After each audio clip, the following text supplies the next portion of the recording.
Sejam bem-vindos ao canal da Roça. Não se esqueça de se inscrever no canal, ativar as notificações e deixar aquele like.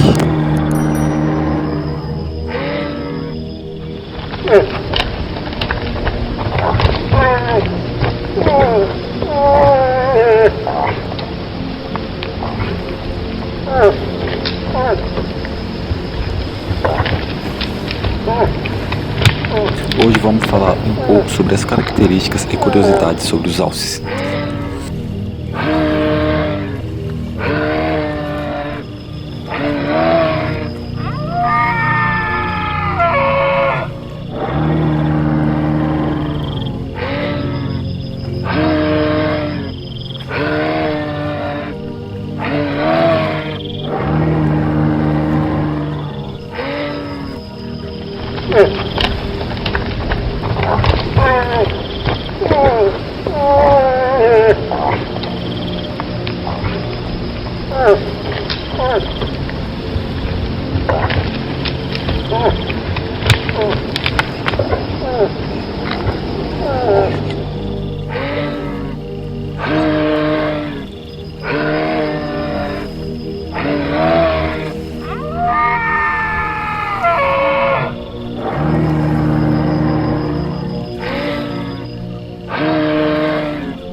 Um macho de alce pesa até em torno de meia tonelada, 500 kg, mas existe uma subespécie no Alasca que pode pesar até 700 kg.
Os alces são os maiores representantes da família dos cervos.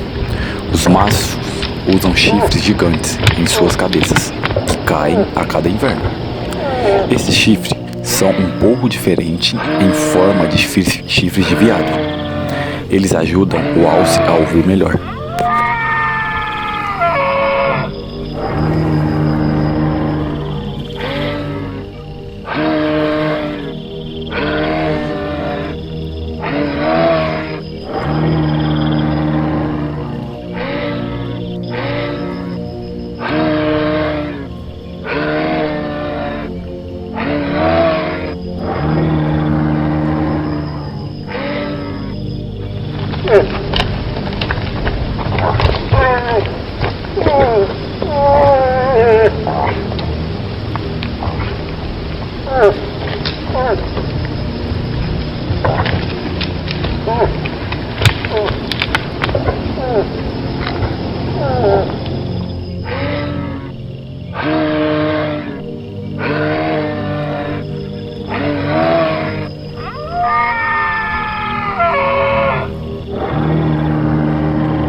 O